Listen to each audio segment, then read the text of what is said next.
In light of the ongoing political situation, on the evening of May 24th, the Chief Advisor of the interim government, Dr. Mohammad Yunus, held a meeting with a delegation from the BNP.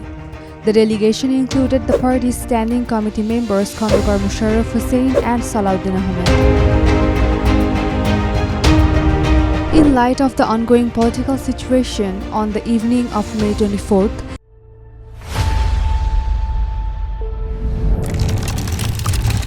the Chief Advisor of the interim government, Dr. Mohammad Yunus, held a meeting with a delegation from the BNP.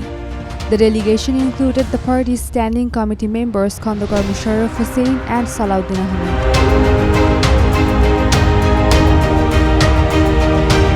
In the meeting, they called for the swift completion of the reform initiatives undertaken by the interim government and urged that the national election be held by December of this year.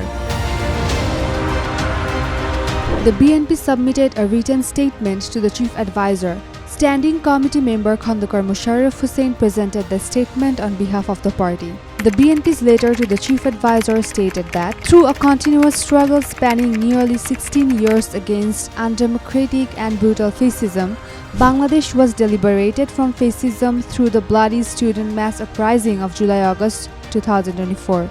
In line with the aspirations of the uprising and popular expectations, the people of the country, with the dream of building a strong democratic state based on equality, human dignity, non-discrimination, and social justice, formed a non-partisan, neutral caretaker government under your Chief Advisor's leadership.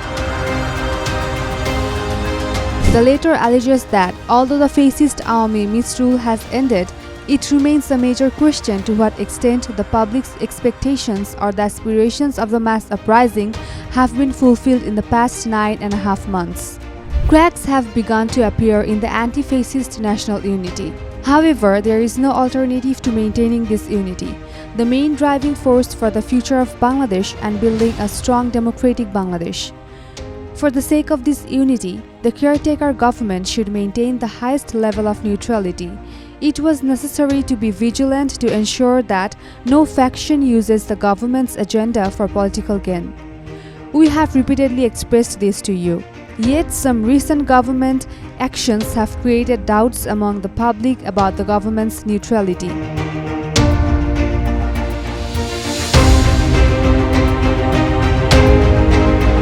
It is further stated that the government's various statements and actions regarding the humanitarian corridor and the Chattogram port should have been primarily evaluated in terms of safeguarding the national interest. Moreover, the people of the country do not believe that the interim caretaker government has the authority to make such nationally important and long-term policy decisions. In the interest of maintaining the neutrality of the interim government, we believe that some controversial advisors whose statements and actions have tarnished the government's image should be removed. Considering the utmost priority of sensitive and nationally important issues related to the country's security and to prevent the creation of any unstable environment, any decision on this matter should only be made based on national consensus by a government elected by the people.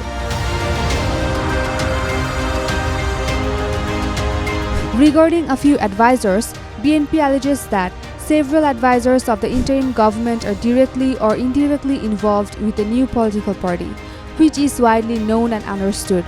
Their presence in the advisory council continuously questions the government's non-partisan and neutral identity. And therefore, to protect the government's image, they need to be relieved of their duties. The National Security Advisor has already become controversial and must be removed to safeguard the government's reputation. Regarding the seize of the Election Commission, the letter states that despite ongoing discussions based on the consensus of political parties to create a reform charter, the same issues and the demand for local government elections have led one party to stage a seize on the Election Commission, causing embarrassment for both us and the government. Although the Election Commission was formed according to the law through a search committee, a certain group wants to restructure the commission. While the government did not take our opinion on every constitutional institution reformation, it included all parties informing this commission. However, the Election Commission is being unfairly and irrationally questioned over the Gazette notification related to the Mayor of Dhaka South City Corporation following a court verdict. The people have shed blood in a popular uprising to establish the rule of law. Therefore, we must remain firmly committed to upholding the rule of law. We hope the government will soon arrange the oath-taking of Ishraq Hussain as the Mayor of Dhaka South City. The biased behavior of the local government advisor is damaging the government's image. The constitutional responsibility of the Election Commission is to conduct the national parliamentary and presidential elections.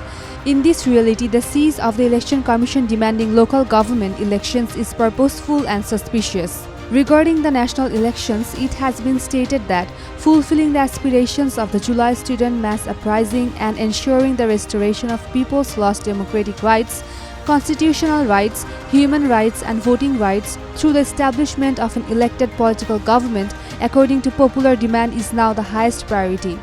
Therefore, we urge the immediate announcement of a clear roadmap to form a national parliament through a free, fair and impartial election within December of this year. The people believe that giving the utmost priority to this highest popular aspiration should be the primary agenda of the current caretaker government. Otherwise, it will be difficult for BNP as a people's party to continue cooperating with this government. The letter further states, reform is an ongoing process, so both reform and the election process can proceed simultaneously. The trial of the fallen fascist forces and individuals, that is, parties and persons accused of crimes against humanity, will continue. If the issue we have mentioned in this letter are ignored as they were in our previous proposals and suggestions, it will be fortunate and will inevitably discourage us from advising cooperation with the government.